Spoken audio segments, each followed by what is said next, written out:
India Legal presents Courts Roundup.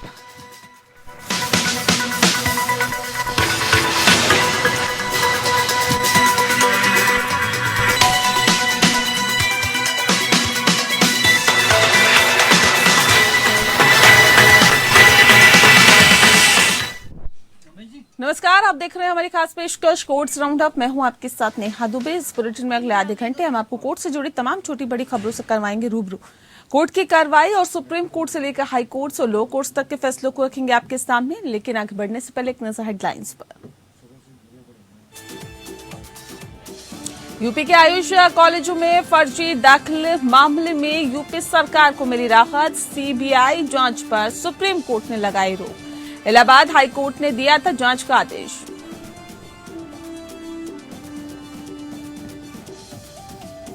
M3M group के 400 करोड़ की money laundering मामले में सुप्रीम कोर्ट के जज जस्टिस विश्वनाथन ने खुद को सुनवाई से किया अलग। सुप्रीम कोर्ट के जज बनने से पहले मामले में अन्य आरोपियों के लिए कोर्ट में पेश हो चुके हैं जस्टिस विश्वनाथ। सेंथिल बालाजी मामले में मद्रास हाईकोर्ट ने सभी मामलों को एक साथ जोड़ने का दिया निर्देश। वादी ने कहा सरकार ने राज्यपाल की इच्छा के खिलाफ कदम उठाया।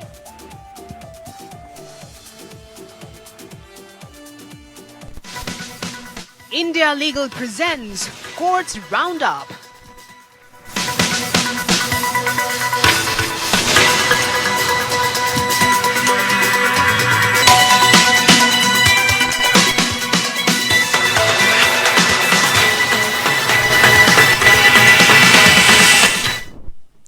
यूपी के आयुष कॉलेजों में हुए फर्जी दाखिलों की सीबीआई जांच को चुनौती देने के मामले में जस्टिस दीपांकर दत्ता की अध्यक्षता वाली बेंच ने यूपी सरकार को बड़ी राहत देते हुए यूपी में आयुष कॉलेजों में दाखिले की सीबीआई जांच पर रोक लगा दी है। हालांकि कोर्ट ने यूपी सरकार से कहा है कि राज्य इस मामले में सीबीआई जांच से क्यों बचना चाह रही है।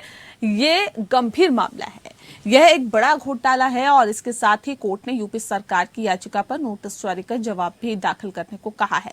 मामले में यूपी सरकार की तरफ से additional solicitor general M Natarajan ने सीबीआई जांच के आदेश पर सवाल उठाते हुए कहा है कि जमानत के मामले में सीबीआई जांच का आदेश दिया जाना उचित नहीं है। उन्होंने कहा कि वह मामले में आरोपी को जमानत दिए जाने के फैसले को चुनौती नहीं दे रही है और बल्कि हाईकोर्ट ने जमानत के मामले में सीबीआई जांच का आदेश दिया है, हम उसको चुनौती दे रहे हैं। दरअसल इलाहाबाद हाईकोर्ट ने आयुष मेडिकल कॉलेज में फर्जी दाखिले को लेकर दर्ज मामले में आरोपी ऋतु गर्ग को जमानत देते हुए हाईकोर्ट ने अपनी शक्तियों का प्रयोग करते हुए मामले की सीबीआई जांच का आदेश दिया था।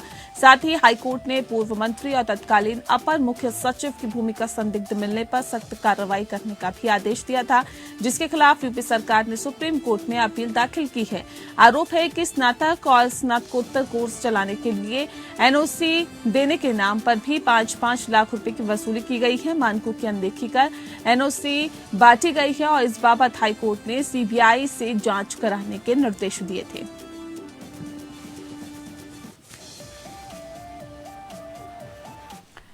M3M ग्रुप के निदेशक बसंत और पंकज बंसल के अग्रिम जमानत को चुनौती देने के मामले में जस्टिस अभय एस ओका की अध्यक्षता वाली बेंच में से सुनवाई करने वाले दूसरे जज जस्टिस केवी विश्वनाथन ने खुद को सुनवाई से अलग कर लिया है, क्योंकि जस्टिस केवी विश्वनाथन सुप्रीम कोर्ट के जज बनने से पहले इस मामले में अन्य आरोपियों के लिए कोर्ट में पेश हो चुके हैं। इस वजह से उन्होंने खुद को सुनवाई से अलग कर लिया। जस्टिस अभय एस ओका ने कहा है कि मामले को किसी दूसरे बेंच के पास सुनवाई के लिए सूचीबद्ध किया जाए। दरअसल बंसल बंधुओं पर 400 करोड़ की मनी लॉन्ड्रिंग का आरोप है। रियल एस्टेट कंपनी IREO के प्रति पक्षपात करने के लिए एक जज को सस्पेंड किया जा चुका है। कंपनी से जुड़े एक अन्य मनी लॉन्ड्रिंग के एक मामले में हाईकोर्ट ने दोनों आरोपियों को 5 जुलाई तक गिरफ्तारी से अंतरिम राहत दी है। अंसल बंधुओं को ईडी ने 14 जून को गिरफ्तार किया और फिलहाल वो जेल में है। अंसल बंधुओं का कहना है कि पंजाब हरियाणा हाई कोर्ट के द्वारा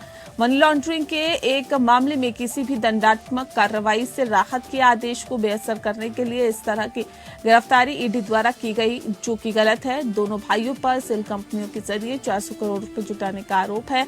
अभी तक की जांच में सामने आया है कि M3M ग्रुप ने IRO ग्रुप से 400 करोड़ रुपए लिए हैं। M3M ग्रुप के ट्रांजैक्शन को डेवलपमेंट पेमेंट दिखाया गया है। ईडी इस मामले में M3M ग्रुप की करोड़ों रुपए की संपत्ति अब तक जब्त कर चुकी है। 10 दिन पहले गुरुग्राम में ईडी ने रियल एस्टेट कंपनी M3M के ठिकानों पर सोमवार को छापेमारी करके 60 करोड़ की लग्जरी कारें और 6 करोड़ की ज्वेलरी जब्त की थी। ईडी ने आरोप लगाया कि M3M समूह के प्रवर्तकों बसंत बंसल और के रूप में बंसल, पंकज बंसल एवं अन्य प्रमुख लोग तलाशी अभियान के दौरान जांच पड़ताल से जानबूझकर बचते रहे।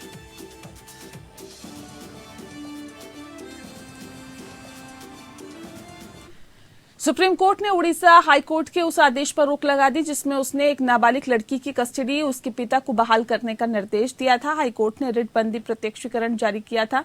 सुप्रीम कोर्ट ने कहा कि अगले आदेश तक हाई कोर्ट के उस निर्देश पर अंतरिम रोक रहेगी जिसमें याचिकाकर्ताओं को नाबालिग बच्चे की कस्टडी प्रतिवादी नंबर 2 को सौंपने का निर्देश दिया गया है।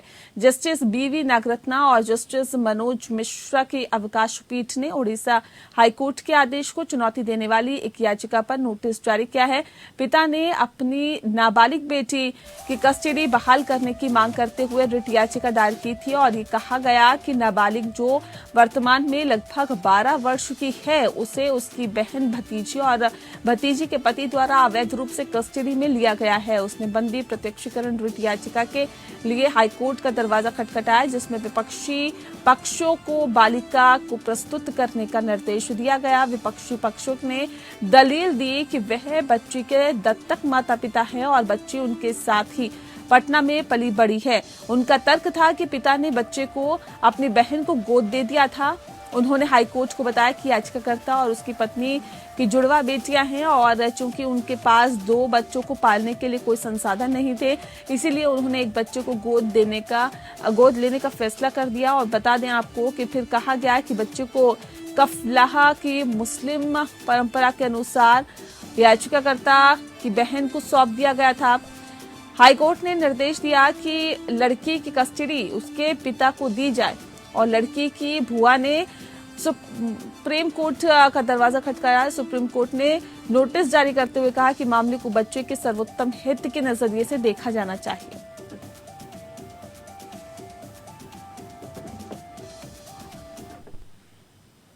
और अब हम आपको बच्चों की कस्टडी के बारे में बताएंगे। भारत में 18 साल से कम उम्र के बच्चों की कानूनी गार्जियनशिप को बच्चे की कस्टडी कहा जाता है। सरल भाषा में इसे समझे तो माता पिता के तलाक के बाद कानून इस बात का फैसला करता है कि बच्चे की देखभाल बेहतर तरीके से कौन कर पाएगा और उसे बच्चे को सौंप दिया जाता है। इसे ही बच्चे की कस्टडी कहते हैं। बच्चों की कस्टडी पर जानकारी देंगे इंडिया लीगल के वेब रिपोर्टर। सुनिए।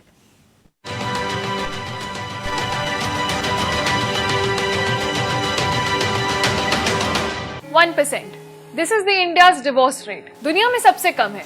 लेकिन क्या आपने कभी ये सोचा है कि डिवोर्सेस के बाद बच्चे की कस्टडी का क्या होता है? कोर्ट के हिसाब से under Hindu minority and guardianship act 1956 and guardians and wards act 1890 बच्चे की कस्टडी पे दोनों माँ बाप का बराबर का अधिकार होता है। और कस्टडी ऐसे पेरेंट के पास होनी चाहिए जो बच्चे की अच्छी अपब्रिंगिंग, एजुकेशन और फाइनेंशियल इंटरेस्ट का ध्यान रख पाए। अगर बच्चा 5 साल से या 5 साल की उम्र से छोटा है तो कस्टडी ऑटोमेटिकली माँ को दे दी जाती है। अगर बच्चा 9 साल से ऊपर का है तो कोर्ट उसकी प्रेफरेंस मांगती है कि वो किस पेरेंट के साथ रहना चाहता है। पेरेंट्स म्यूचुअल कंसेंट के साथ बच्चे की जॉइंट कस्टडी भी ले सकते हैं जिसमें एक फिक्स ड्यूरेशन के लिए बच्चा दोनों पेरेंट्स के साथ रहेगा। हिंदू मैरिज एक्ट का सेक्शन 26 एक माइनर बच्चे की कस्टडी, गार्जियनशिप, मेंटेनेंस और एजुकेशन से डील करता है। ये कस्टडी प्रोविजंस बच्चे के 18 इयर्स ऑफ एज होने तक एप्लीकेबल होती है।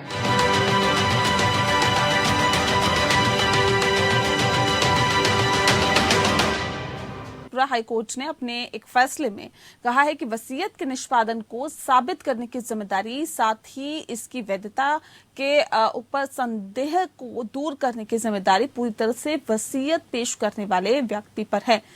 प्रस्तावक को वसीयत के उचित निष्पादन का प्रदर्शन करना चाहिए और इसके निर्माण के बारे में भी किसी भी संदेह को दृढ़ता से दूर करना चाहिए। 6 अप्रैल 2022 को उत्तरी त्रिपुरा धर्मनगर के जिला न्यायाधीश द्वारा पारित फैसलों को चुनौती दी गई थी। अपीलकर्ता श्रीमती नियति दास दिवंगत धुब्रा कांति गुप्ता द्वारा निष्पादित वसीयत की प्रोबेट के लिए एक आवेदन की अस्वीकृति के खिलाफ निवारण की मांग की गई थी। प्रोबेट वह कानूनी प्रक्रिया है जिसके द्वारा एक मृतक वसीयतकर्ता की अंतिम इच्छा के रूप में अदालत द्वारा एक वसीयत मान्य की जाती है और ट्रायल कोर्ट ने सभी पक्षों को विस्तार से सुनने के बाद वसीयत में उल्लेखित निष्पादन तिथियों पर सवाल उठाया है। अपीलकर्ता ने निचली अदालत के फैसले को चुनौती देते हुए कहा कि इसने वसीयत के खंडों की गलत व्याख्या की और निराधार निष्कर्ष निकाले। मामले पर फैसला सुनाते हुए कोर्ट ने वसीयत में उल्लेखित निष्पादन तिथियों और 21 दिनों के बाद उप रजिस्ट्रार के समक्ष वसीयत की प्रस्तुति पर चिंता जताई है, देखते हुए कि ये कारक का संभावित रूप से वसीयत की वैधता को प्रभावित कर सकते हैं। पीठ ने कहा कि इस दावे का समर्थन करने के लिए कोई सबूत नहीं है कि वसीयत 1997 में निष्पादित की गई थी।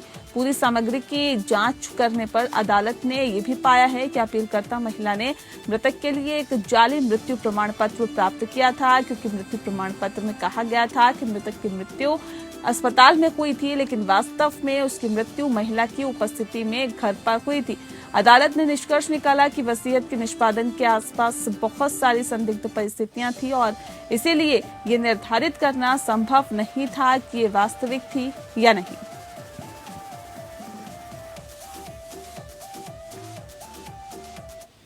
मद्रास हाईकोर्ट ने सवाल किया कि वे संविधान के अनुच्छेद 226 के तहत बिना विभाग के मंत्री के रूप में सेंथिल बालाजी के बने रहने के खिलाफ कोई आदेश कैसे पारित कर सकता है, जबकि राज्यपाल द्वारा ऐसा कोई विशेष निर्देश नहीं दिया गया।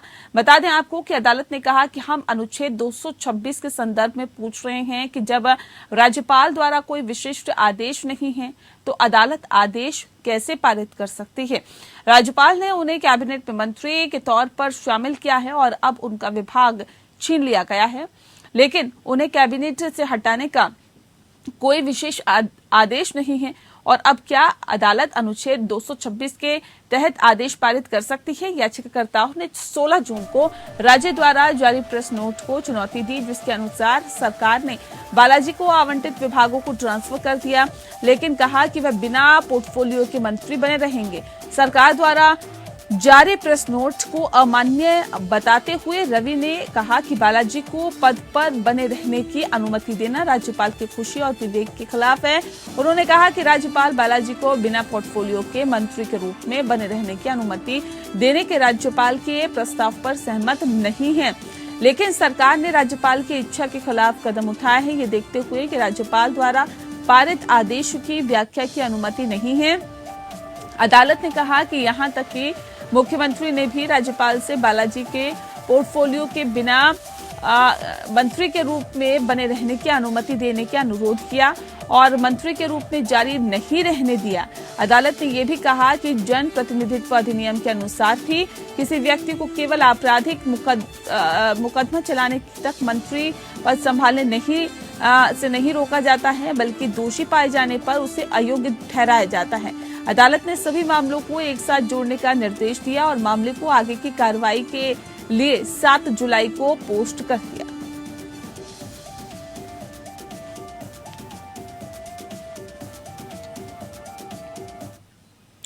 वहीं डब्ल्यूएफआई के पूर्व अध्यक्ष ब्रजभूषण शरण सिंह के खिलाफ महिला पहलवानों द्वारा लगाए गए यौन शोषण के आरोपों के साथ ही महिला पहलवानों की अर्जी पर सुनवाई करते हुए राउस एवेन्यू कोर्ट ने दिल्ली पुलिस द्वारा दाखिल चार्जशीट की कॉपी महिला पहलवानों को देने का आदेश दिया है।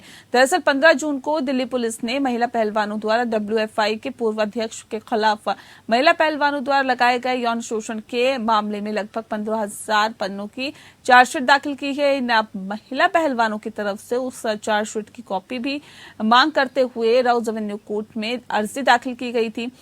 भारतीय कुश्ती महासंघ और ब्रजभूषण शरण सिंह के खिलाफ लगातार आंदोलन कर रहे पहलवान अब अपनी लड़ाई सड़क के बदले अदालत में लड़ेंगे। ये लड़ाई तब तक जारी रहेगी जब तक न्याय नहीं मिल जाता, लेकिन अब सड़क पर दंगल नहीं होगा। ये जानकारी महिला पहलवान साक्षी मलिक ने ट्वीट करके दी है।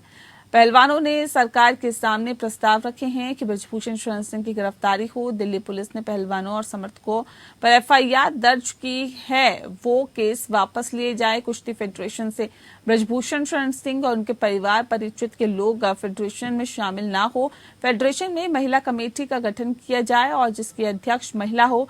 फेडरेशन से बृजभूषण का कोई हस्तक्षेप नहीं हो। सरकार ने कहा है कि बृजभूषण पर एफआईआर के मामले में 15 जून को चार्जशीट फाइल कर दी गई थी।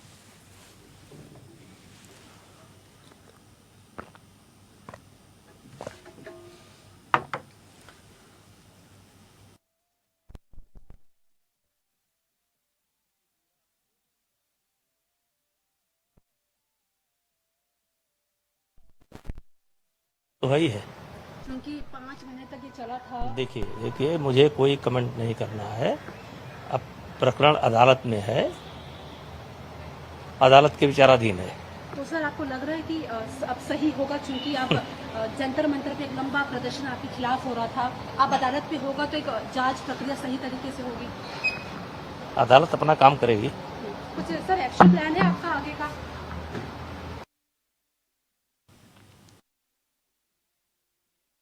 को बृजभूषण शरण सिंह कह रहे हैं और पहलवानों पर दर्ज सभी मुकदमे वापस होंगे। इस संबंध में दिल्ली पुलिस ने तैयारी भी शुरू कर दी है।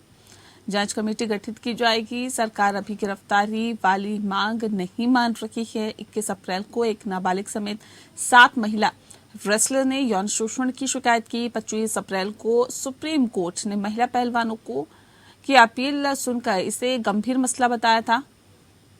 2 दिन में दिल्ली पुलिस को जवाब देने के लिए कहा गया। 28 अप्रैल को सुप्रीम कोर्ट में दिल्ली पुलिस ने कहा कि हम बृजभूषण शरण सिंह के खिलाफ एफआईआर दर्ज करेंगे।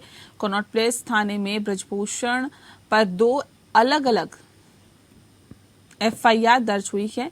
इसमें एक पॉक्सो एक्ट के तहत दर्ज है।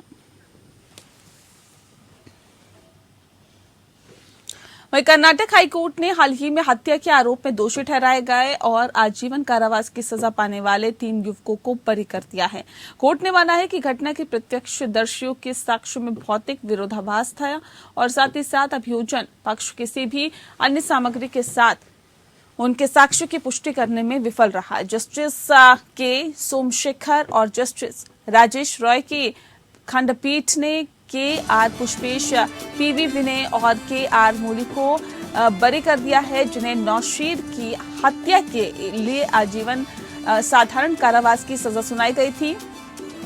अभियोजन पक्ष के अनुसार आरोपी नंबर 1, 2 और 3 नौशीर नामक शख्स की हत्या के इरादे से कार में गए, फिर सिर, चेहरे, गर्दन, कंधे और दोनों हाथों पर दरांती से हमला किया, जिससे वह गंभीर रूप से घायल हो गया और इस प्रकार उसकी हत्या कर दी गई है। ऐसा कहा गया है कि आरोपी नंबर 3 ने आरोपी नंबर 1 और 2 को मृतक नौशीर की गतिविधियों की जानकारी देकर उसकी हत्या कराने में मदद की है।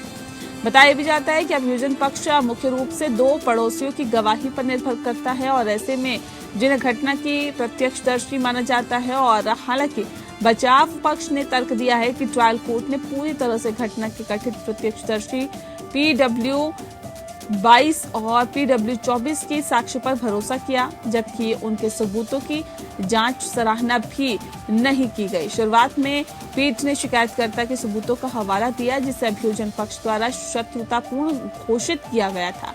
पीठ ने कहा कि उसने स्वीकार किया कि शिकायत उसके वकील सुनील द्वारा लिखी गई थी और उसने शिकायत की सामग्री पर गौर नहीं किया है और साथ ही साथ इसके अलावा उन्हें इस घटना को अंजाम देने के पीछे का कारण भी नहीं पता है। दलीलों के बाद ये माना गया है कि भले ही अभियोजन पक्ष ने ऊंचे संदेह से परे मृतक की हत्या को साबित कर दिया, लेकिन चश्मदीद गवाहों के साक्ष्य और अभियोजन पक्ष द्वारा जांचे गए अन्य परिस्थिति जन्य साक्ष्यों में अवलोकन से हमारी राय है कि अभियोजन पक्ष मृतक की हत्या से आरोपी को जोड़ने में विफल रहा।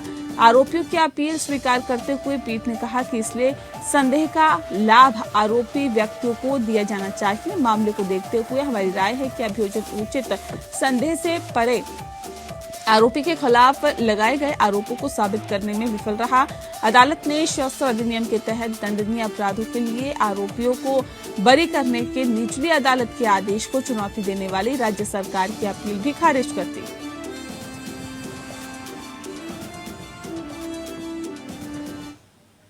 और चलिए इसी के साथ फिलहाल इस बुलेटिन में इतना ही। नमस्कार। India Legal presents Courts Roundup.